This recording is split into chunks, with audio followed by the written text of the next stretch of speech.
নবীর শ্রমিক রাহমাতুল আলামিনের জমানার মধ্যে আল্লাহর নবীর সামনে দেখেন একটা লোক কান্দে, এমন ভাবে কান্দে যার কান্দনের কারণে খলিফাতুল মুসলিমিন আমিরুল মুমিনিন ওমর রাদিয়াল্লাহু তাআলা যিনি পরে হয়েছেন উনিও কান্দেন। তার কান্দন দেখে আল্লাহর নবী বলেন, ওরে ওমর কেন তুমি কান্দ? এমনি ওমর রাদিয়াল্লাহু তাআলা বলেন, ও নবীজি ওই যুবকের কান্দনের কারণে আমি কান্দে। আল্লাহর নবী বলেন, আরে যুবক কেন তুমি কান্দ? যুবক বলে, নবীজি কান্দার কারণ হলো এমন একটি গুনাহ আমি করে ফেলেছি, আমার মনে হয় এমন গুনাহ আমার মহান আল্লাহ মাফ করবে না। আল্লাহ নবী বলেন, যুবক বলো তো দেখি তোমার গুনাহ বড় না মহান আল্লাহ রাব্বুল আলামিন এই বিশাল জমিনটা বড়? এবার যুবক বলে, নবীজি আল্লাহর জমিনের চেয়ে আমার গুনাহটা বড়। আল্লাহ নবী বলেন, আরে যুবক বলো তো দেখি তোমার গুনাহ বড় না আল্লাহর আকাশ বড়? না গো নবীজি আল্লাহ আকাশের চেয়ে আমার গুনাহটা বড়। আল্লাহ নবী বলেন, তাহলে বলো তো দেখি আল্লাহর আরশ বড় না তোমার গুনাহ বড়? না গো নবীজি আল্লাহর আরশের চেয়ে আমার গুনাহটি বড়। আল্লাহ নবী বলেন, তোর আল্লাহর কুরসি বড় না তোমার গুনাহ বড়? যুবক বলে, না গো নবীজি আল্লাহর কুরসির চেয়ে আমার গুনাহটা বড়।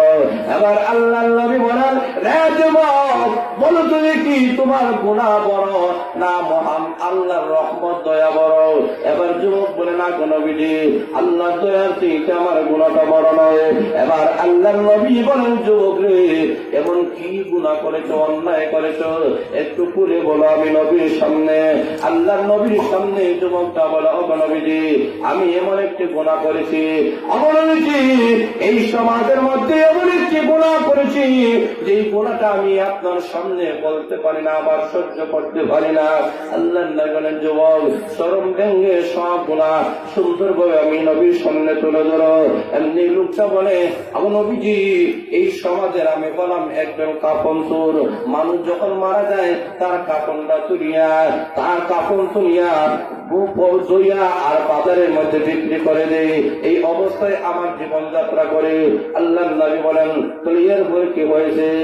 এরপরে আমার নবীজি একদিনের ঘটনা বলো, এই মদিনার মধ্যে একটা রূপসী সুন্দর একটা মহিলা মারা গেল, তাকে যখন দাফন করা হয়েছে রাত্রিবেলায় আমি গেলাম ওই মহিলার শরীর থেকে কাপড় যখন করে আমি আনতে চাইলাম, এমনি তাকে দেখি উলঙ্গ অবস্থায় সুন্দরী রূপসী একটা যুবতী মহিলা, যার কারো সঙ্গে বিবাহ হয় নাই, এমন টকবকে যৌবনওয়ালা একটা মহিলা কবরে রেখে আমি আসলাম। আমার মনে আসলো এমন মহিলাটাকে এমনি তো সারা যাচ্ছে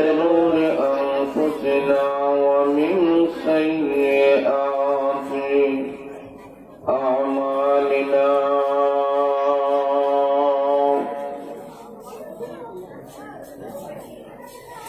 من يهده الله فلا مضل له ومن يضلله فلا هادي له ونشهد أن لا إله إلا الله وحده شريك له ونشهد أن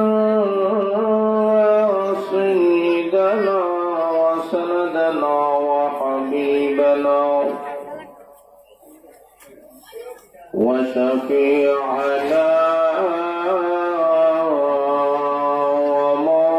ومولانا محمدا عبده ورسوله الذي أرسل إلى الناس كافة بشيرا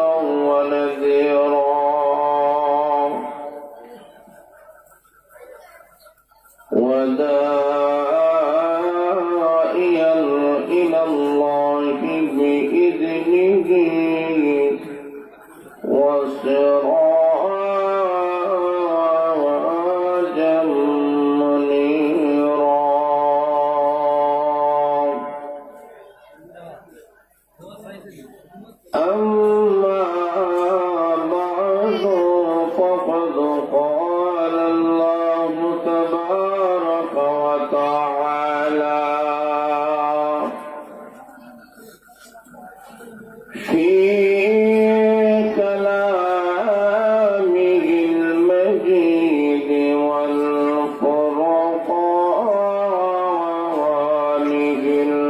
الحميد أعوذ بالله من الشيطان الرجيم بسم الله الرحمن الرحيم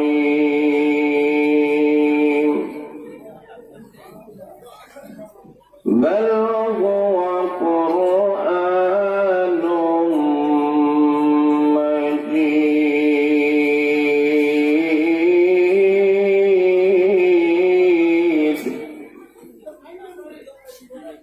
في لوح محفوظ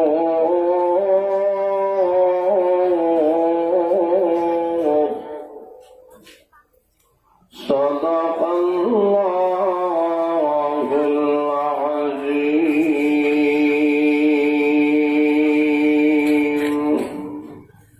আমরা সবাই মহব্বতের সাথে আন্তরিকতার সাথে দুরূদ শরীফ পড়ি সাল্লাল্লাহু আলা সাইয়্যিদিনা ওয়া মাওলানা মুহাম্মদ ওয়া আলা আলিহি ওয়া আসহাবিহি ওয়া সাল্লাম সাল্লাল্লাহু আলা سيدنا ومولانا محمد وعلى آله وأصحابه وسلم بلغ العلا بكماله كشف الدجى بجماله حسنت جميع خصاله صلوا عليه وآله لا إله إلا الله لا إله إلا الله لا إله إلا الله لا إله إلا الله لا إله إلا الله لا إله إلا الله لا إله إلا الله محمد رسول الله صلى الله عليه وسلم ঐতিহ্যবাহী মদিনাতুল উলুম মাদ্রাসা সিরামিশির উদ্যোগে আয়োজিত সপ্তম বার্ষিক ইসলামী মহাসম্মেলনের শ্রদ্ধাভাজন সম্মানিত সভাপতি সাহেব, উপস্থিত উলামায়ে কেরাম, মুরব্বিয়ানে কেরাম, যুব সমাজ ভাইয়েরা, ব্যক্তি সমাজ ভাইয়েরা, আইন শৃঙ্খলা রক্ষাকারী বাহিনীরা, পর্দার অন্তরের অবস্থানগত আমার অত্যন্ত শ্রদ্ধেয় মা ও বোনেরা, মহান আল্লাহ রাব্বুল আলামিনের কাছে অসংখ্য অগণিত আমরা শুকরিয়া জ্ঞাপন করি, যিনি আপনাদেরকে আমাদেরকে অত্যন্ত দয়া করে মেহেরবানি করে পবিত্র এশার নামাজ জামাতের সাথে আদায় করে আজকের ঐতিহাসিক ইসলামী মহাসম্মেলনে আসা এবং বসার যে সুযোগটুকু মহান আল্লাহ আপনাদেরকে আমাদেরকে দান করেছেন, এই জন্যই আমরা সবাই অন্তরে অন্তঃস্থল থেকে কলিমাতুশ শুকর আদায় করি। সবাই বলে আলহামদুলিল্লাহ। এতগুলো মানুষ কিন্তু আওয়াজে বোঝা যায় আসলে আপনারা সবাই খুশি হন না, খুশিটা বেজা আর যারা বলেন বলিষ্ঠ আওয়াজে বলেন আলহামদুলিল্লাহ। বাইরে আসুন, আমি আপনাদের সামনে অত্যন্ত সংক্ষিপ্ত আকারে কিছু আলোচনা পেশ করব। বিস্তারিত আলোচনা উলামায়ে কেরাম, বুজুর্গানে কেরাম আপনাদের সামনে তুলে ধরবেন। সংক্ষেপে যে কথাটা আপনাদের সামনে তুলে ধরতে চাই সেটা হল, যেমনি ভাবে দিনের পর দিন, রাতের পর রাত মানুষের জীবনের পরিসমাপ্তি ঘটতেছে, ঠিক তেমনি ভাবেও একদিন এই দুনিয়ারও পরিসমাপ্তি ঘটবে। কথা বলেন ঠিক না বেশি? আরো জোরে বলেন। প্রতিদিন আমাদের কানের মধ্যে প্রত্যেকটা দিন মানুষ দুনিয়া থেকে চলে যাওয়ার আওয়াজ আমাদের কানে আসতেছে। সেই দিন আর বেশি দূরে নয়। আজকে মসজিদের মধ্যে যে লোকটার এলান হয়ে গেল, আগামীকাল আমারও মসজিদে এলান হয়ে যেতে পারে। কথা ঠিক না বেশি?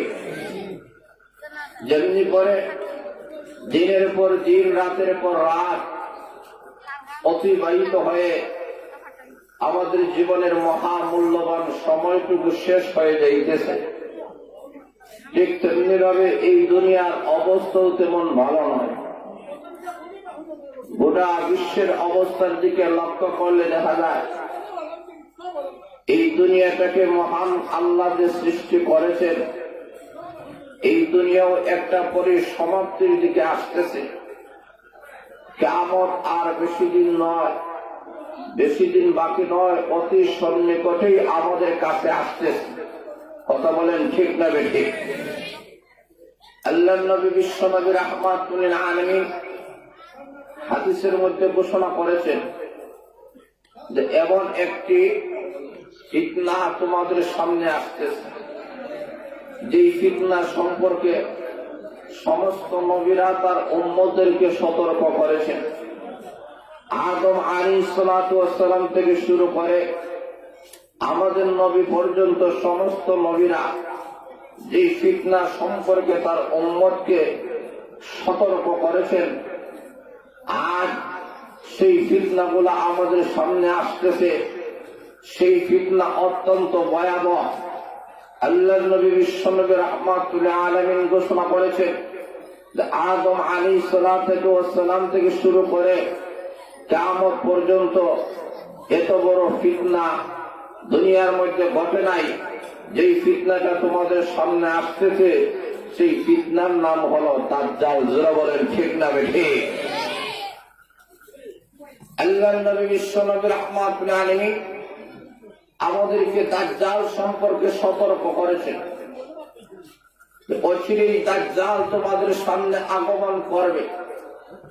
কিয়ামতের যত ছোট ছোট আলামত আছে, সকল ছোট ছোট আলামত গুলা আল্লাহর নবী বলে গিয়েছেন সবগুলাই কম বেশি প্রকাশ হয়ে গেছে। বড় বড় যে সমস্ত আলামত গুলা, যে আলামত গুলা আল্লাহর নবী তার পবিত্র জবান মোবারক দ্বারা আমাদের সামনে তুলে ধরেছেন, সেই আলামত গুলা আস্তে আস্তে আমাদের সামনে আসতেছে। যারা বলেন ঠিক না বেঠিক?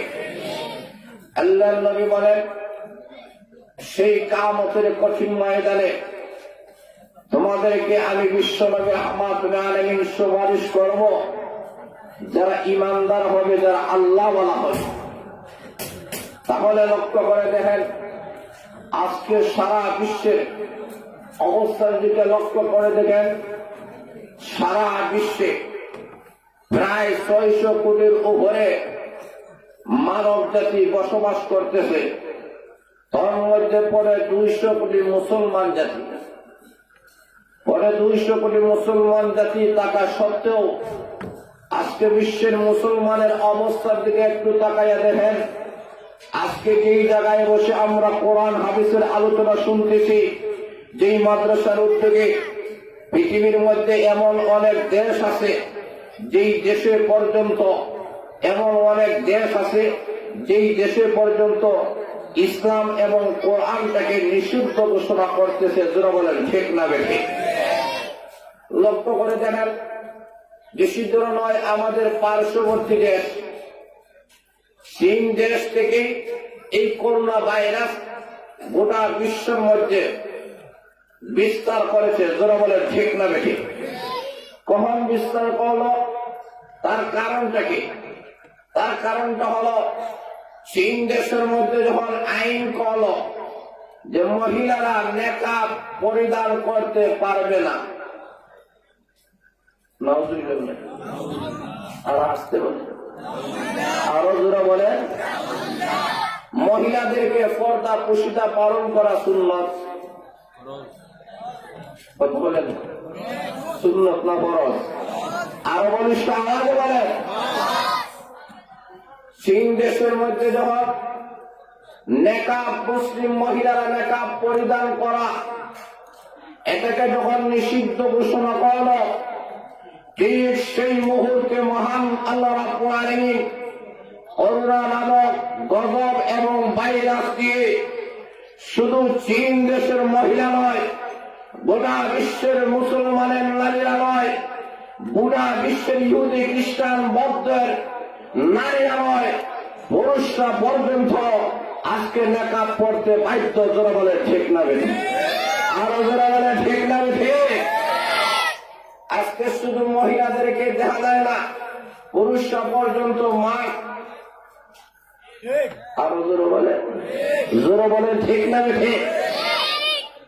আল্লাহ বোঝা দিতে চায় মহিলাদের জন্য নেকাব নিষিদ্ধ ঘোষণা করলাম। আমি মহান আল্লাহ তোমার দেশে নয়, গোটা বিশ্বের সমস্ত মুসলমান নারী নয়, বেঈমান কাফিরদের নারী সহ গোটা পৃথিবীর সমস্ত পুরুষ রাজা পুরাজ, আল্লাহ বলেন গোটা পৃথিবীর পরাক্রমকারী সুপার পাওয়ার রাজাদের মুখে আমি আল্লাহ নেকাব মাস্ক পরিধান করে দেখা দিব। আমার কোরআনের সাথে ইসলামের বিধানের সাথে দৃষ্টতা করার কি পরিণাম হতে পারে? যারা বলেন ঠিক না বেঠি? তাহলে লক্ষ্য করে দেখেন, এই মাস্ক শুধুমাত্র মহিলারা নয়, পুরুষরাও পর্যন্ত আমরও ব্যবহার করতে বাধ্য। যারা বলেন ঠিক না বেঠি? আরো যারা বলেন ঠিক না বেঠি? তাহলে লক্ষ্য করে দেখেন, করোনা ভাইরাস এটা একটা ভাইরাস, এটাকে আমরা ওইভাবে মনে করি। করোনা মানে কি? মানুষের সর্দি কাশি। যারা বলেন ঠিক না? এই সর্দি কাশিটা যদি বেশি হয়ে যায়, লক্ষ্য করে দেখেন, যার কষ্ট, যার শ্বাস প্রশ্বাস নিতে কষ্ট হয়, তাকে বেশি আক্রমণ করে সে মরণাপন্ন হয়ে যায়। যারা বলেন ঠিক না বেঠি? অথচ লক্ষ্য করে দেখেন, তার সর্দি এটা নতুন বিষয় নয়, ইসলামের সূচনা থেকে নয়, মানব সৃষ্টি যেই দিন থেকে হয়েছে সেই দিন থেকেই আল্লাহ তার সর্দি দিয়েছেন। কথা বলে আরো যারা বলে ঠিক না বেঠি? তার কারণে লক্ষ্য করে দেখেন, এই তাপ স্বাভাবিক নয়, তাপ একটা রহমত। আল্লাহ নবী বিশ্ব নবী রহমাতুল আলামিন ঘোষণা করেছেন, কোন মানুষের যদি বেমার হয়, তার সর্দি যে কোনো বেমার হয়, এর দ্বারা মহান আল্লাহ দুইটা উপকার। একটা হলো তার জিন্দেগির গুনাহ আল্লাহ মাফ করে দেন। আসতে বলে সুবহানাল্লাহ। দুই নম্বর হলো তার মর্যাদা বাড়ে। আসতে বলেন সুবহানাল্লাহ। আল্লাহ নবী বিশ্ব নবী রহমাতুল আলামিনের যুগের ঘটনা, একজন সাহাবিয়া এমন তাপ হয়ে গেল, তাপ আর সহ্য করতে পারে না, শেষ পর্যন্ত উনি নিজেই বদলা দেয় তাপে কাটা পড়ে। আমাদের সমাজে এমন মহিলারা পুরুষেরা আছে কি নেই? মানুষগুলো আছে কি নাই? যখন বেমার সহ্য করতে পারে না তখন বেমার উঠে কাটা পড়ে। আল্লাহ নবী বিশ্ব নবী রহমাতুল আলামিন বললেন, সাহাবিয়া এইরকম বেমারের উপরে দোষারোপ করিও না, কারণ বেমার দেওয়ার মালিককে। আর আসতে বলে বলিস আমাদের বলেন, খেয়ে বেমার থেকে শিফা দেওয়ার মালিক। আরো বলেন খেয়ে। আল্লাহ রাসূল বলেন, শুনিয়ে রাখো, এই তাপ সর্দিটাকে তোমরা বিপদ মনে করিও না, এটা আল্লাহ তোমাদের জীবনের গুনাহ মাফ করার একটা মাধ্যম। তখন লক্ষ্য করে দেখেন উবাই ইবনে কাব রাদিয়াল্লাহু তাআলা আনহু, যিনি বিশ্বনবী রাহমাতুল আলামিনের সামনে আল্লাহর কোরআন তেলাওয়াত করতেন, জোরে বলেন সুবহানাল্লাহ, এবং বিশ্ববিখ্যাত একজন কারি উবাই ইবনে কাব রাদিয়াল্লাহু তাআলা বলেন, ও নবীজি, আমি মহান আল্লাহর কাছে দরখাস্ত করলাম, আল্লাহ মরণ পর্যন্ত যেন আমার তাপ বেমার দেন। সুবহানাল্লাহ, মনে কিছু না? সুবহানাল্লাহ, জোরে বলেন না সুবহানাল্লাহ। এখন আসুন মায়েরা, তবে উনি দোয়া করেছেন, আল্লাহ মরণ পর্যন্ত যেন আমার তাপ বেমার থাকে। তবে তোমার কাছে দরখাস্ত, এই তাপ বেমারের মাত্রা এই পরিমাণ যেন বেড়ে না যায়, যার কারণে আমি জিহাদ করতে পারি না, যার কারণে নামাজ পড়তে পারি না, যার কারণে তাসবিহ তাহলিল জিকির আজকার করতে পারি না, আল্লাহ ওই পরিমাণ যেন না হয়। তাহলে এই যে দোয়া করেছেন, দোয়া করতে দেরি হয়েছে, আমার মহান আল্লাহ তার দরখাস্ত কবুল মঞ্জুর করতে একটা সেকেন্ডও দেরি হয় নাই। আর আসতে বলেন সুবহানাল্লাহ। নবী বাকি সাহাবায়ে কেরাম বলেন, আমরা যখন উবাই ইবনে কাবের কাছে যখন যাই, তার শরীরে যখন আঁচ দিই, তখনই দেখি উনার শরীরে তাপ আসে, কিন্তু নামাজ রোজা তেলাওয়াত জিকির আজকার কোনো ইবাদত ছাড়ে নাই। আর আসতে বলেন সুবহানাল্লাহ, আরো জোরে বলেন না সুবহানাল্লাহ। তাহলে লক্ষ্য করে দেখেন, এই করোনা ভাইরাস, যেই ভাইরাসে শুধু মুসলিম দেশে নয়, বেঈমান কাফেররা, লক্ষ্য করে দেখেন, এই ৮-৯ মাসের মধ্যে ১ বছরের ভিতরে প্রায় ৬০০-৭০০ কোটি মানুষ এই দুনিয়া থেকে করোনা ভাইরাসের মাধ্যমে চলে গিয়েছে। আল্লাহ বুঝাই দিতে চায়, আমি আল্লাহর বিধানকে নিয়ে যারা দৃষ্টতা দেখায়, আমি আল্লাহ তাদের পরিণাম অত্যন্ত ভয়াবহ। আরো জোরে বলেন। তাহলে লক্ষ্য করে দেন, আল্লাহ বলেন এইভাবে বিপদ আপদ তোমাদের সামনে আসবে। আল্লাহ বলেন করোনা ভাইরাস তারা পাকড়াও করলাম, শুধু তাই নয়, ফলে ২০০ কোটি মুসলমান জাতি থাকা সত্ত্বেও আজকে বিশ্বের কোন জায়গায় মুসলিম জাতিরা নিরাপদ নয়। আরো জোরে বলেন। এমন করুণ একটা পরিস্থিতির সামনে গোটা বিশ্বের মুসলিম জাতিরা, আজকে মুসলমান জাতিরা সব জায়গায় নির্যাতিত, নিষ্পেষিত। মুসলমান জাতিরা কোন জায়গায় যেন মাথা উঁচু করে দাঁড়াতে পারে না।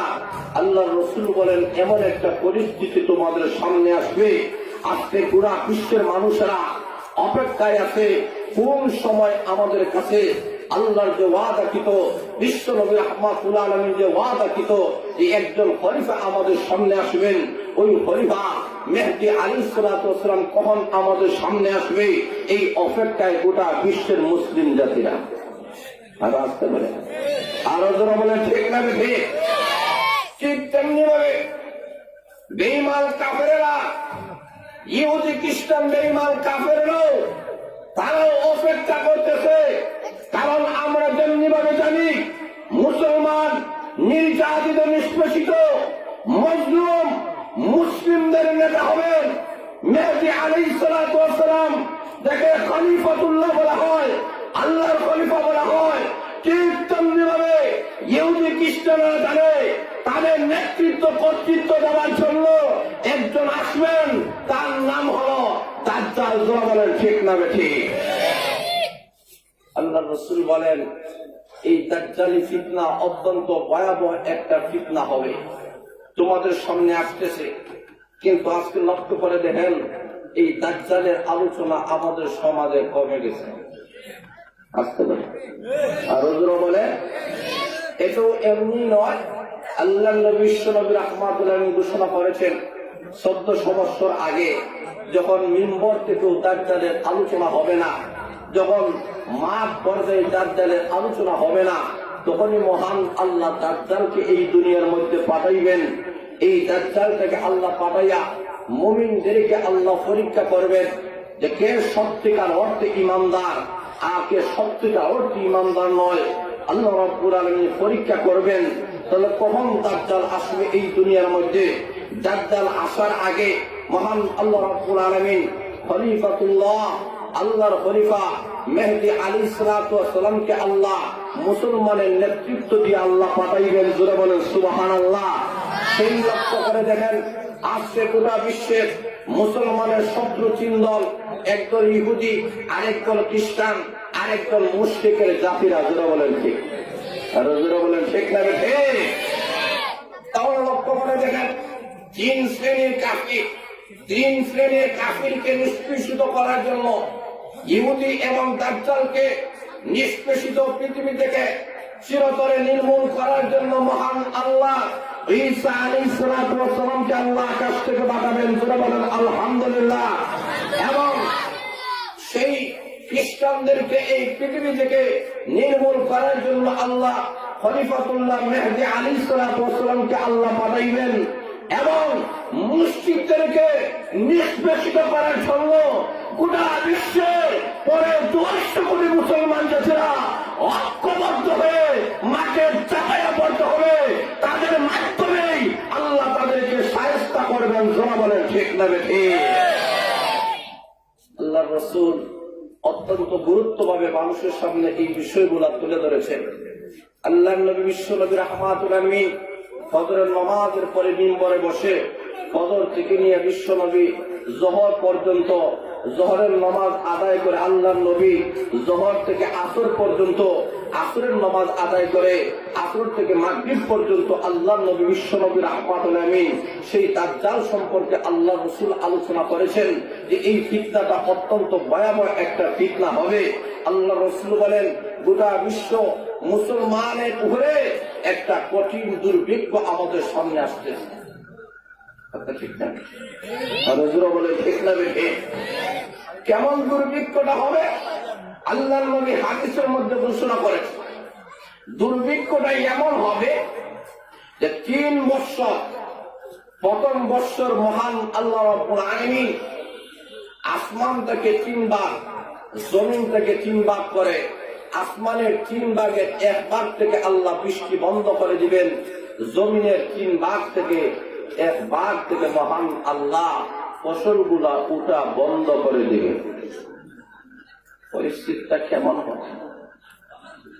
2 নম্বর বৎসর আল্লাহর নবী বলেন আকাশ থেকে 3 ভাগের 2 ভাগ থেকে বৃষ্টি আল্লাহ বন্ধ করে দিবেন, 2 ভাগে বৃষ্টি হবে না, জমিনের 2 ভাগে বৃষ্টি হবে। পরিস্থিতিটা কত, দুর্ভিক্ষটা কত ভয়াবহ হবে। 3 নম্বরে আল্লাহ নবী বলেন 3 নম্বর বৎসর যখন হবে তখন আসমান থেকে 1 ফুটও বৃষ্টি বর্ষণ হবে না, জমিন থেকে একটা ফসলও উৎপাদন হবে না। তখন অবস্থাটা কেমন হবে? 3 নম্বর বৎসরে যদি আকাশ থেকে 1 ফোঁটা বৃষ্টি বর্ষণ না হয়, জমিন থেকে একটা দানাও যদি উৎপাদন না হয়, তখন মানুষের অবস্থা, এটা তো দূরের কথা, এই বিগত কয়েকদিন আগে যে এই যে পেঁয়াজের দাম, পেঁয়াজ সংকট, পেঁয়াজের দাম 100 টাকা হয়ে গেছে, মানুষেরা পেঁয়াজ না খাইলেও সরকারি দাম দিন। বলে ঠিক না? আরো জোরে বলেন ঠিক না বেঠিক? তাহলে লক্ষ্য করে দেবেন পেঁয়াজ আমাদের পার্শ্ববর্তী রাষ্ট্রগুলা বন্ধ করার কারণে, পেঁয়াজের দাম বাড়ার কারণে যদি মানুষের এই অবস্থা হয়, তখন সেই সময় অবস্থাটা কি হবে? যেই সময় আকাশ থেকে 1 ফুটও বৃষ্টি বর্ষণ হবে না, জমিন থেকে কোন জায়গা থেকে একটা উদ্ভিদ হবে না, জমিনের মধ্যে যে গাছ বৃক্ষগুলো আছে সবগুলা যখন ধ্বংস হয়ে যাবে, তখন দুর্ভিক্ষটা কত ভয়াবহ দুর্ভিক্ষ হবে।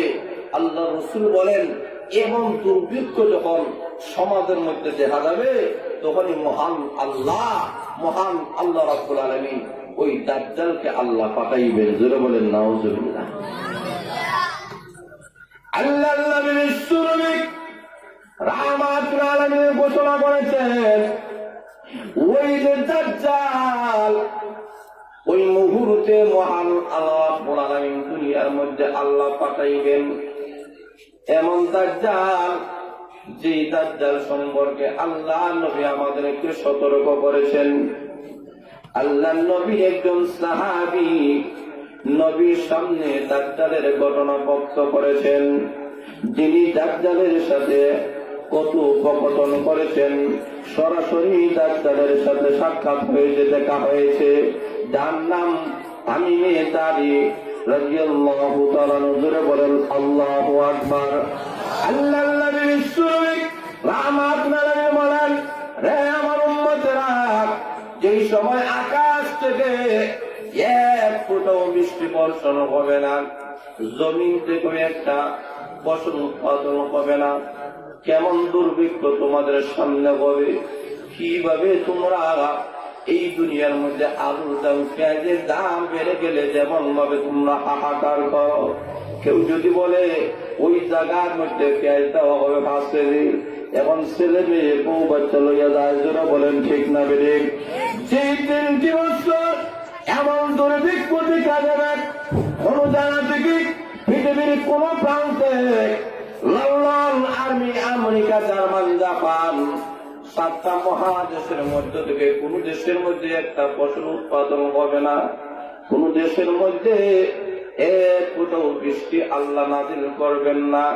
বৃষ্টি দেওয়ার মালিককে, ফসল দেওয়ার মালিককে। আরো যারা বলেন আনতুম তাজরাউনাহু আম নাহনুজ যারিউন।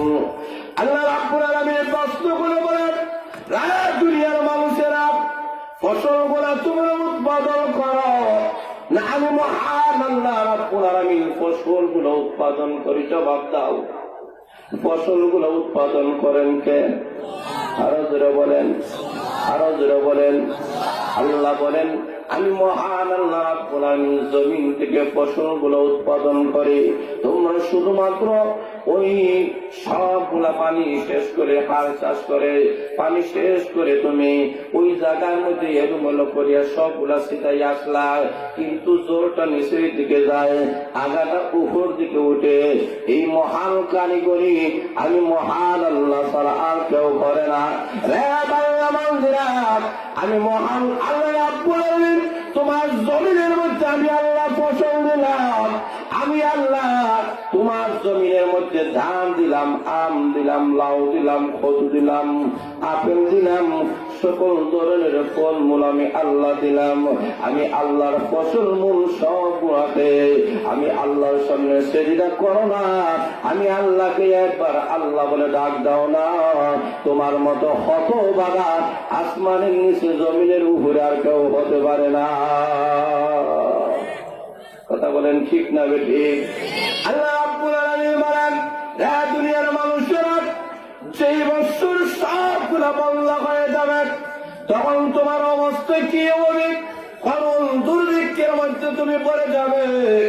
এমন একটি মুহূর্তে আমি মহান আল্লাহ রাব্বুল আলামিন তোমাদের ঈমান পরীক্ষা করার জন্য আমি মহান আল্লাহ দাজ্জালটাকে আমি আল্লাহ পাঠাইয়া দেব। এমন একটা দাজ্জাল পাঠাবো যে লোকটাকে আমি আল্লাহ এমন পাওয়ারিটি দান করবো, এমন একটা ক্ষমতা আমি আল্লাহ দেব, যে ক্ষমতা আদম আলাইহিস সালাম থেকে শুরু করে কিয়ামত পর্যন্ত আল্লাহ কোন বেঈমান কাফিরকে আল্লাহ দান করেন নাই। এমন একটা ক্ষমতা মহান আল্লাহ দাজ্জালের হাতে দান করবেন। আল্লাহর নবী বলেন, ওই দাজ্জাল অত্যন্ত ভয়াবহ হবে। কেমন দাজ্জালের আকৃতি সম্পর্কে আল্লাহর নবী বলেন, দাজ্জালের একটা চোখ থাকবে না, লেবেল থাকবে, আর একটা চোখ থাকবে কিন্তু আঙ্গুরের মতো ফুলাল থাকবে। যার একটা চোখ নাই, এই রূপটা কখনো ক্ষুধা হতে পারে না। আরো জোরে বলেন, আরো জোরে বলেন। আল্লাহর নবী বলেন, ওই দাজ্জাল এমন অবস্থা হবে, তার অবস্থা সম্পর্কে আল্লাহর নবী বিশ্ব নবী রাহমাতুল্লাহ আলাইহি বলেন, দাজ্জালের চুলগুলো হবে খাড়া খাড়া চুল আর এলোমেলো হবে। আজকে আমাদের সমাজে লক্ষ্য করে দেখেন, মুসলমানের ঘরের সন্তান হইয়া চুলগুলা খাড়া রাখে আছে কি নাই? আছে কি নাই? চুলগুলা এলোমেলো করে রাখে, এটা কিন্তু দাজ্জালের আকৃতি। জোরে বলেন ঠিক না বেঠিক? আল্লাহ বিশ্ব নবী রাহমাতুল্লাহ আলাইহি বলেন, ওই দাজ্জালটাকে মহান আল্লাহ রাব্বুল আলামিন যখন মানুষের সামনে আল্লাহ পাঠাবেন একদিক দিয়া দুর্ভিক্ষ, এখন দাজ্জাল আসবে, মহান আল্লাহ তাকে এমন কিছু পাওয়ারিটি দিবেন, আল্লাহ তার ডান হাতে জান্নাত দিবেন, বাম হাতে জাহান্নাম। জোরে বলেন নাউজুবিল্লাহ। এমন দাজ্জাল যখন দুনিয়ার মধ্যে আসবে, আসিয়া বলবে তোমাদের কি প্রয়োজন? সমস্ত মানুষেরা বলবে দুর্ভিক্ষের মধ্যে আমাদের পেটে খাবার নাই, আমাদের ছেলে মেয়েরা খাইতে পারে না, এখন আপনি আমাদের একটু ব্যবস্থা করে দেন। উনি বলেন আমি কি ব্যবস্থা করব? তাহলে আকাশ থেকে বৃষ্টি আপনি নাজিল করেন, তাহলে এর বিনিময়ে আমার ক্ষুধা রাখবানি। আজকে বলেন নাউজুবিল্লাহ। আরো যারা বলেন কারণ যেই সময় বৃষ্টি হবে এই মুহূর্তে যদি কেউ বলে বৃষ্টি দিব আর আমাকে খোদা মানতে হবে, যে কোনো মানুষ কি বলবে আমি উপস্থিত, আমি তাকে পূজা বানাইয়া নেব, কিছুক্ষণ করে তওবা করে মুসলমান হয়ে যাব। এমন কিছু বাটপার মুসলমান, মুনাফিক মুসলমান আছে কি নাই? আরো জোরে আছে কি নাই? আরো জোরে বলেন আছে কি নাই? আমরা এই পরীক্ষা হয়ে যাবে, রক্ত করে দেয় আসে বলবে বৃষ্টি হয় না, আমি তোমাদেরকে বৃষ্টি দেবো, আমাকে ক্ষুধা মান। তখন একদল মানুষেরা বৃষ্টি পেয়ে দাজ্জালটাকে ক্ষুধা মানবে, তাৎক্ষণিক ভাবে বেঈমান কাফির হয়ে যাবে। জোরে বলেন নাউজুবিল্লাহ।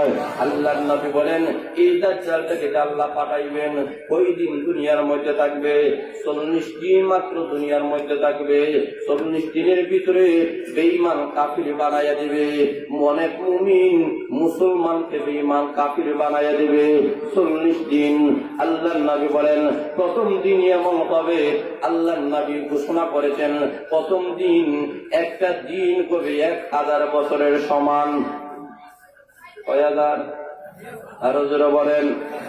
2 নম্বর দিনে হবে 1 মাসের সমান, আর 3 নম্বর দিনটা হবে একটা সপ্তাহের সমান, আর বাকি 37টা দিন হবে সমানে সমান।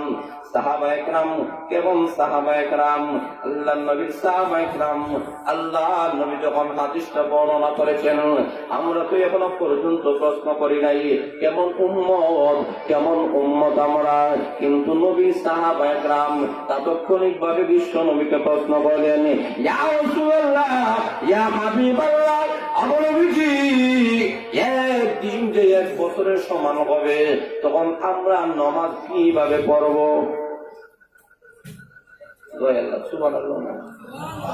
আর আসতে সুবহানাল্লাহ, পরবর থেকে আওয়াজ আসতেছে সুবহানাল্লাহ। কেমন সাহাবায়ে কেরাম বলেন নবীজি দিন যদি 1 বছরের সমান হয় তখন আমার কেমন ভাবে নামাজ পড়ব? আমরা কি 1 বছরে 5 ওয়াক্তের নামাজ পড়বো না কেমন ভাবে পড়ব? আল্লাহর নবী জবাব দিয়ে বলেন ও আমার সাহাবায়ে কেরাম, না 1 বছরে 5 ওয়াক্তের নামাজ নয়, আমরা কিন্তু 5 ওয়াক্তের নামাজ এখানে জোড়া লাগাই দিই। জোরে বলেন ঠিক না বেঠি?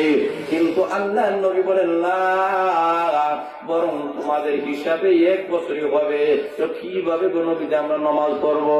আল্লাহর নবী বলেন অনুমান করে নামাজ পড়বা। জোরে বলেন সুবহানাল্লাহ। 1 বছরে 1 বছরেরই নামাজ পড়বা। জোরে বলেন আল্লাহু আকবার। আল্লাহর নবী সাহাবায়ে কেরাম ওই সময় কষ্ট করেছেন যে সময় ওই যে 3 বছর অত্যন্ত ভয়াবহ অবস্থা হবে, এই 3টা বছর মানুষ দুর্ভিক্ষের মধ্যে পড়ে যাবে। আল্লাহর নবী বলেন নবীজি ওই সময় আমাদের খাবার কি হবে, আমরা কি খাইব? আল্লাহর নবী জবাবে বলেন ও আমার সাহাবায়ে কেরাম, ওই সময়ের মানুষেরা তার জবান থেকে যখন আল্লাহু আকবার বলবে, বলতে দেরি হবে মহান আল্লাহ তার পেটের পিদা নিবারণ করে দিতে 1 সেকেন্ডও দেরি হবে না। আল্লাহর নবী বলেন শুধুমাত্র আল্লাহু আকবার নয়, ওই যুগের মানুষেরা একবার তার জবান থেকে যদি আলহামদুলিল্লাহ বলতে দেরি হবে, মহান আল্লাহ এই তাসবির মাধ্যমে তার পেটের পিদা নিবারণ হয়ে যাবে। সুবহানাল্লাহ। আর আসতে বলেন সুবহানাল্লাহ। আর জোরে বলেন না সুবহানাল্লাহ। ওই সময় বোঝা যাবে আল্লাহু আকবার, সুবহানাল্লাহ, আলহামদুলিল্লাহ বলার কি ফজিলত। তোরা বলেন ঠিক না বেঠে? আজকে তো বলতে মন চায় না, আজকে বলতে মন চায় না। আপনার বাবার মতো দাদার মতো আপনি যখন কবরের বাসিন্দা হয়ে যাবেন তখনই আপনি বুঝতে পারবেন সুবহানাল্লাহ, আলহামদুলিল্লাহ, আল্লাহু আকবার মাহফিলে বসিয়ে বসিয়ে করার মধ্যে কি ফজিলত। জোরে বলেন ঠিক না বেঠে? এখন লক্ষ্য করে দেখেন, আল্লাহ রাসূল বলেন ওই সময় এইভাবেই তুমি নামাজ পড়বা। আল্লাহ রাসূল সাল্লাল্লাহু আলাইহি ওয়াসাল্লাম বলেন এই দাজ্জাল 40 দিনের ভিতরে বেঈমান কাফির মানুষদেরকে বানায় দিবে। কিরকম তার অবস্থা, কি যোগ্যতা আল্লাহ দিবেন। ডান হাতে জান্নাত, বাম হাতে আল্লাহ জাহান্নাম, এবং দাজ্জাল যা বলবে বলতে দেরি হবে। এই জিনিসটা আল্লাহ দিতে দেরি করবে না। কিভাবে লোকেরা বলবে আমাদের বৃষ্টি দরকার, দাজ্জাল হয় আমি বৃষ্টি দিয়ে দিব যদি আমার খোদা মানব। তখন দেখা যায়, তখন বলবো ঠিক আছে আপনারা খোদা মানলাম। তখন যারা দাজ্জালে অর্ডার করবে এমনি বৃষ্টি হয়ে যাবে। আসতে বলেন না বলেন। আরেক শ্রেণীর মানুষেরা, এক এক শ্রেণীর মানুষেরা এক একভাবে বেঈমান কাফির হয়ে যাবে। আল্লাহর নবী বলেন আরেক শ্রেণীর মানুষেরা যা বলবে দাজ্জালের হাতে হাত ভর্তি তার সামনে রুটি থাকবে, এমনি তার সামনে গোশতগুলো থাকবে, তার সামনে পানিগুলা থাকবে। একজন লোকেরা বলবে আরে 3 বছর হয়ে গেল আমরা কিছু খাইতে পারি না, আপনি একটু রুটি দেন। বলে তাহলে আমাকে খোদা মানতে হবে, ওই রুটি দেন আপনি খোদা। আর আসতে বলেন নাউজুবিল্লাহ। রুটির মাধ্যমে এক শ্রেণীর মানুষেরা বেঈমান কাফির হয়ে যাবে। আরেক শ্রেণীর মানুষেরা বলবে আমাদেরকে গোশত গুলো দেন। উনি বলবে আমি গোশত দিব, তাহলে আমাকে খোদা মানি। এমনি লোকেরা বলবে তুমি তো আমাদের খোদা, দুর্ভিক্ষের সময় যে আমাদেরকে খাবার দিতে পারে উনি তো খোদা। আরো জোরে বলেন। আল্লাহ বলেন আসলে এ খোদা নয়, এ হয়েছে আস্তা হুদা। আরো জোরে বলেন ঠিক না বেশি? তাহলে লক্ষ্য করে দেবেন এইভাবে দাজ্জালের হাতে আল্লাহ রাব্বুল আমিন অনেক ক্ষমতা মহান আল্লাহ রাব্বুল আমিন দান করবেন। এমনি দাজ্জাল যে এলাকার মধ্যে যাবে না বলবে আমার খোদা হয়, এলাকার মানুষেরা যদি তাকে খোদা মানে না, এমনি এলাকার মানুষের অবস্থা বড় খারাপ হয়ে যাবে। এমনি দুর্ভিক্ষ দেখা দেবে, জমিন যেন দশিয়া পড়বে। এই যখন চলবে পিছনে পিছনে মাল গুলা তার পিছনে পিছনে দাওয়া করতেছে, এই অবস্থা তার যখন হয়ে যাবে লোকেরা মানুষেরা এমন ভাবে তার পিছনে ঘুরবে, মনে করবে উনি আসল খোদা। কারা মানবে? যারা এই দুনিয়া থাকা অবস্থায় প্রকৃত অবস্থায় ঈমান আমলের উপরে থাকে নাই, প্রকৃত অবস্থায় নামাজ পড়ে নাই, মসজিদ মাদ্রাসার সাথে সম্পর্ক ছিল না, এমন মুনাফিক জাতিরা তার সঙ্গে হয়ে যাবে। কিন্তু খাঁটি ঈমানদার, খাঁটি আল্লাহওয়ালারা বলবে পেটে খিদা থাকতে পারে, উপবাস থাকতে পারে দুর্ভিক্ষের মধ্যে, রাতের পর রাত, দিনের পর দিন, বছরের পর বছর উপবাস থাকতে পারে, কিন্তু মহান আল্লাহ তারা আর কাউকে খোদা মানতে পারি না। বলেন ঠিক না ঠিক? আল্লাহ রাব্বুল আলামিন তাকে এমন পাওয়ারিটি দিলেন, মুমিনদের ঈমান পরীক্ষা করার জন্য। আবার লক্ষ্য করে দেখেন আল্লাহর নবী বলেন দাজ্জালের 3 শ্রেণীর তার সৈন্য থাকবে, 3 শ্রেণীর লোকগুলা তার সৈন্য হবে। এক শ্রেণী হলো ইহুদি। আল্লাহর নবী বলেন 70,000 ইহুদি তার সৈনিক হবে, তার সাথে থাকবে। 2 নম্বর হলো আল্লাহর নবী বলেন তার সঙ্গে শয়তানেরা থাকবে, শয়তানের ছেলা সামুন্দারা থাকবে। এখন দুনিয়ার মধ্যে শয়তানের ছেলা সামুন্ডা আছে কি নাই? আরো জোরে বলে আছে কি নাই? 3 নম্বর হলো আল্লাহ নবী বলেন অধিকাংশ নারীরা থাকবে, কারণ নারীরা দাজ্জালের ফিতনার মধ্যে বেশি জড়াইয়া পড়বে। এমন নারী সমাজে আছে কি নেই? আরো জোরে বলেন। এমন নারী আমাদের সমাজে আছে। স্বামী যদি গরিব হয়, অভাব অনটনের মধ্যে যদি থাকে, তাহলে এই নারী যদি আরেকটা প্রেমিকের সঙ্গে পরকিয়া করে, নাই? আরো জোরে আসেনি নাই? আরো জোরে বলেন। নিজের স্বামী দেখেছিলেন আল্লাহ পুরুষের হাত ধরে যে নারীটা নিজের ঘর থেকে চলে যেতে পারে, এমন নারীর সামনে যখন দাজ্জাল আসবে, এই নারীটা আর তিনি করবে না, দাজ্জাল থেকে পূজা বানায় নেবে। এই কারণে আল্লাহর নবী বলেন অধিকাংশ নারীরা দাজ্জালের ফিতনার মধ্যে পড়ে যাবে। এই কারণে আল্লাহর নবী বলেন ও আমার উম্মতেরা, তোমাদের পুরুষদেরকে আর নারীদেরকে কোরআন শিক্ষা দাও, কোরআন শিক্ষা দাও, তাকে হাফিজ বানাও, আলিম বানাও, ইলম শিক্ষা তাকে দাও। এই নারী এবং পুরুষের মধ্যে জ্ঞান আছে, কোরআন এবং হাদিসের জ্ঞান আছে, এই নারী আর পুরুষ দাজ্জালের ফিতনার মধ্যে পড়বে না। দাজ্জাল তাকে লাঠি মেরে বলবে তোর মতো বেঈমান কাফিরকে খোদা মানে না, আমার খোদা তিনি যিনি আমাকে সৃষ্টি করেছে। আরো জোরে বলেন ঠিক না বেঠিক? খোদা তো তিনি হবে যিনি মানুষকে সৃষ্টি করেছেন, যিনি মানুষের জীবন আর মরণ সৃষ্টি করেছেন। জোরে বলেন মানুষের জীবন আর মরণ সৃষ্টি করেছেন কে? আরো জোরে বলেন, আরো জোরে বলেন। আল্লাযী খালাকাল মাউতা ওয়াল হায়াতা লিয়াবলুয়াকুম আইয়ুকুম আহসানু আমালা। আল্লাহ বলেন মানুষের জীবন আর মরণ আমি আল্লাহ সৃষ্টি করেছি। জীবন কেউ দিতে পারে না, মরণও কেউ দিতে পারে না। জোরে বলেন ঠিক না বেঠিক? করে দেবেন জীবন আর মরণ কেউ দিতে পারে না, একমাত্র মহান আল্লাহ রাব্বুল আলামিন দিতে পারেন।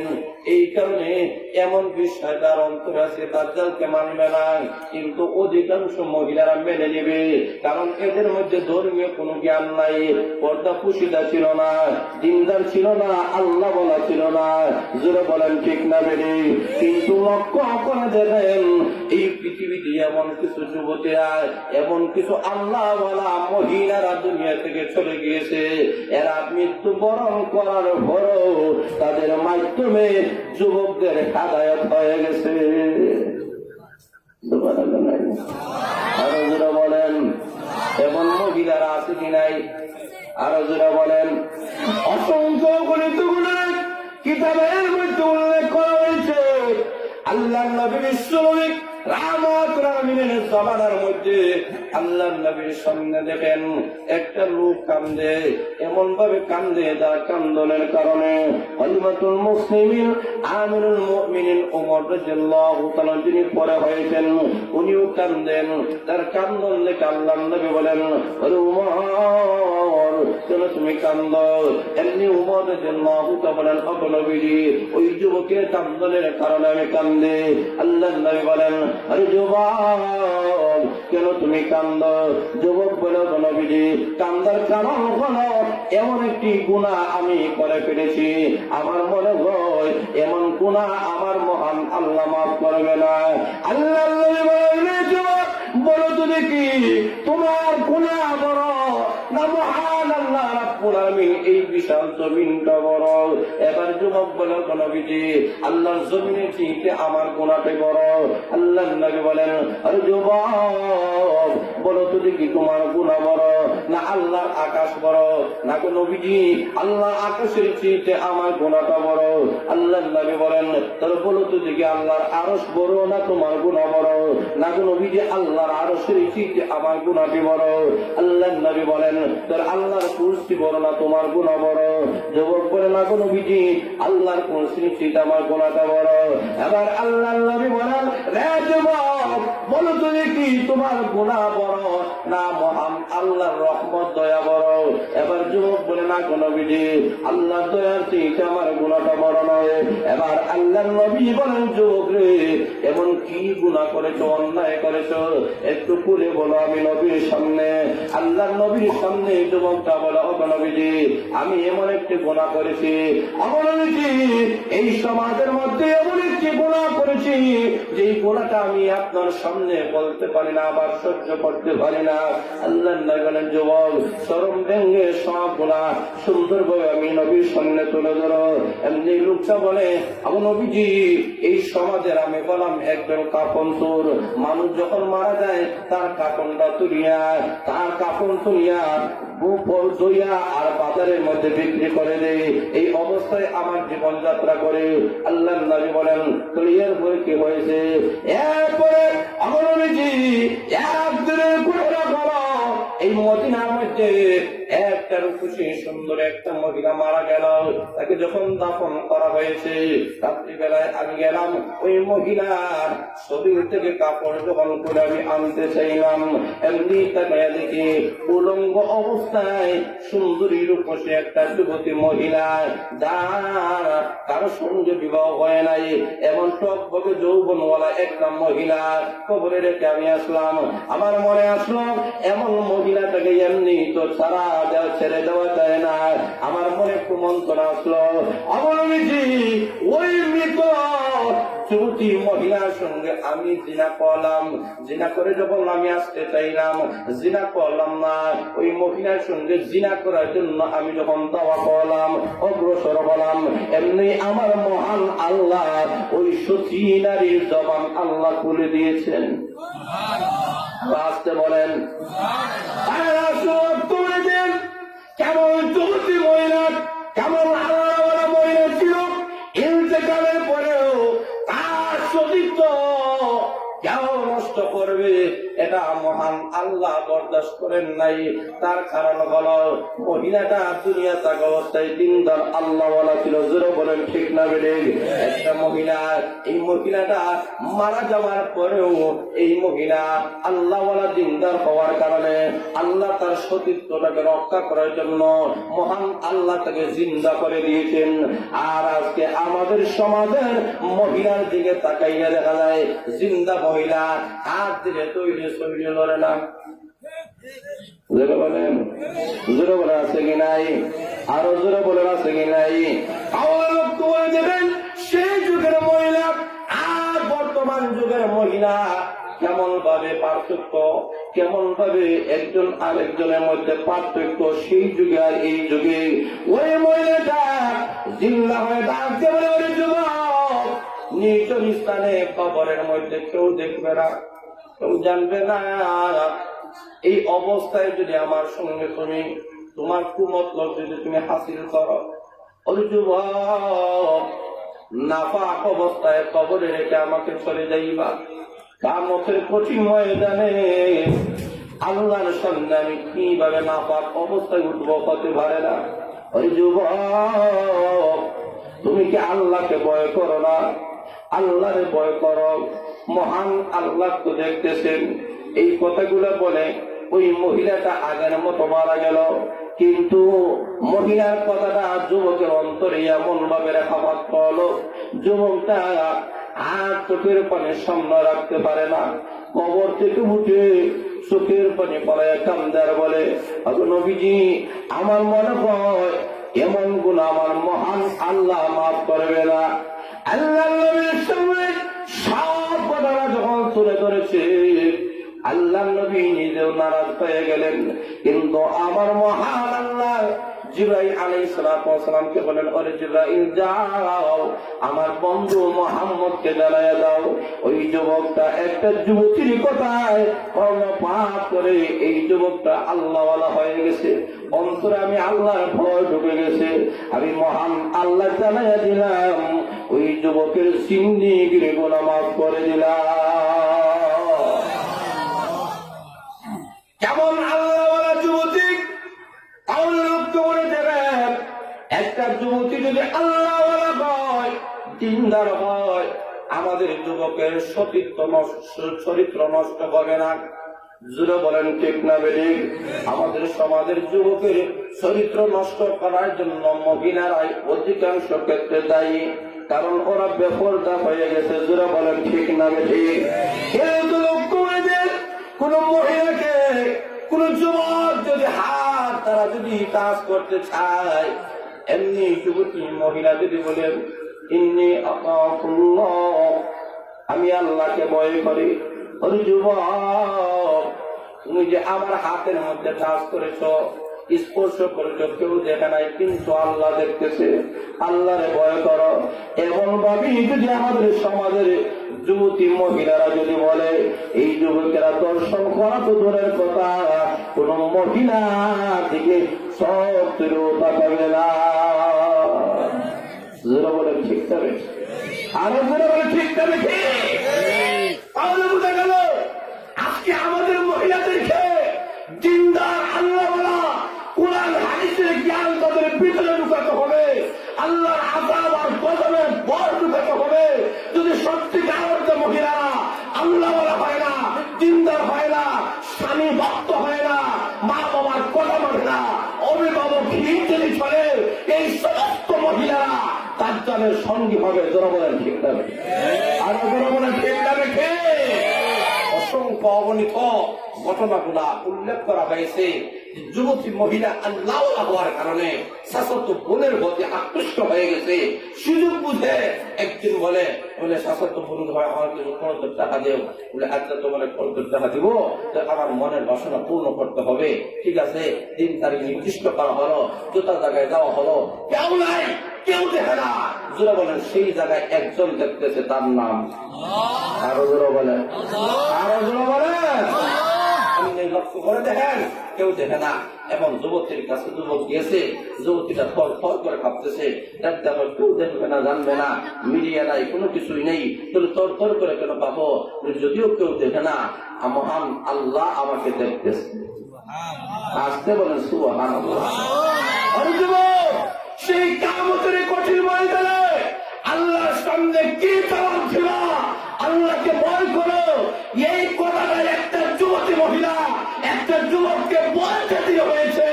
এই যুবকটা আল্লাহ বলা হবে একটা সেকেন্ডেও দেরি হয় নাই। আরো জোরে বলেন, আরো জোরে বলেন। যার নাম কিফি বাড়ির মধ্যে গেছে, রাত্রিবেলায় তওবা করছে, কুটে ঘুমা গেছে। সকালবেলা যখন হয়েছে, এলাকার কোন মানুষ তার জানাজার নামাজ ধরে না। একদল খারাপ মানুষ মারা গেছে, দুষ্ট মানুষ মারা গেছে, কেউ জানে তার জানাজার নামাজ ধরে না। কিন্তু মহান আল্লাহ কোন কুদরত, রাত্রিবেলা তওবা করার কারণে সকালবেলা কিছু মানুষ তার সাথে হারাই গেছে, তার দরজার সামনে লেখা আছে মহান আল্লাহ তার জিন্দেগীর গুনাহ মাফ করে দিয়েছে। আর আসতে বলেন সুবহানাল্লাহ। আপনারা লক্ষ্য করে দেখেন, এইরকম অসংখ্য অগণিত ঘটনা আছে যে একটা যুবতীর পরশের মাধ্যমে, একটা যুবতীর মাধ্যমে কত লক্ষ লক্ষ যুবকেরা হেদায়েত পেয়ে গেছে, তার অন্তরে রেখা লাভ করেছে। তোর মধ্যে কেন আজকে আমাদের যুবকদেরকে যেমন চরিত্রবান হওয়া দরকার, আল্লাহওয়ালা হওয়া দরকার, মুত্তাকি হওয়া দরকার, যুবতীদেরকেও আল্লাহওয়ালা মুত্তাকি হওয়ার দরকার আছে কি নেই? আছে কি নাই? তার কারণ কিয়ামতের দিন অধিকাংশ মহিলারা ওই দাজ্জালের ফিতনার মধ্যে পড়ে যাবে, দাজ্জালের সঙ্গী হয়ে যাবে। আল্লাহ রাসূল বলেন, তাহলে লক্ষ্য করে দেখেন ওই সময় ইমানদারের অবস্থা এমন হবে। আল্লাহ রাসূল বলেন, ওই যে ইয়ামনের একটা যুবক, এমন একটা যুবক, এমন একটা যুবক, লক্ষ্য করে দেখেন ইয়ামনের যুবকেরা আল্লাহ বড় চিন্তা বড় আল্লাহু আকবার। এমন একটা যুবক দাজ্জাল তার কাছে দেখবে, গিয়া বলবে তুমি আমার বুঝা হয় না, তুই যে দাজ্জাল বিশ্বনবী যা বলেছেন সবগুলা তোর মুখে পাওয়া যায়, তুই মৃত্যু দাজ্জাল জোরে বলেন আল্লাহু আর আল্লাহু আকবার। তাই নাকি? বলে হ্যাঁ। তাহলে দেখ এখন তারে 2 টুকরা করে নিচ্ছে, 2 টুকরা করার পরে টুকরা মারা গেছে, আবার হইব জিন্দা হয়ে যা, আগের মতো জিন্দই দিব, তাইতে হইব সুদা আরে হয়। বলে আল্লাহ তো তারই হয়, যে লোকটা যিনি জীবন দেন, যিনি মৃত্যু দেন। তাহলে দেখ আমি তোর জীবন দিছি, আমি তোর মৃত্যু দিছি, এই মৃত্যু করে আবার তোর জীবন দিলাম, তাহলে আমার খুদা মান তাইতে হয়। তুই যে আমাদের চিন্তা করিস, এতে বুঝতে পারছি তুই যে মৃত্যু আর দাজ্জাল আর কোন সন্দেহ নাই। এমনি দাজ্জাল বলে গলার মধ্যে ছুরি লাগাও, তার গলার মধ্যে ছুরি লাগানো হবে। আল্লাহ রাব্বুল আলামিন কুদরতি ভাবে তার গলার মধ্যে এমন ভাবে আল্লাহ লেভেল লাগাই দিবে, বারবার চেষ্টা করবে কিন্তু গলা আর কাটা যাবে না। সুবহানাল্লাহ। তখন বিশ্বের মানুষেরা বুঝতে পারবে যে এই লোকটা দাজ্জাল। তাহলে লক্ষ্য করে দেবেন এই যুবকের প্রমাণ করে দিবে এই রূপে হারানোর চাল এই থেকে প্রমাণ হয়ে যায় গোটা বিশ্বের মধ্যে কেউ যদি বিপ্লব সৃষ্টি করেছে তাহলে আর কেউ নাই, তারাই হচ্ছেন তরুণ এবং যুবকেরাই। যারা বলেন ঠিক না বেঠি, আর যারা বলেন ঠিক না বেঠে, তাহলে যুবকেরাই পারে সমাজের অবস্থার পরিবর্তন ঘটাতে, একটা ইসলামী সমাজ, ইসলামী সুন্দর একটা ব্যবস্থার দিকে। কাজেই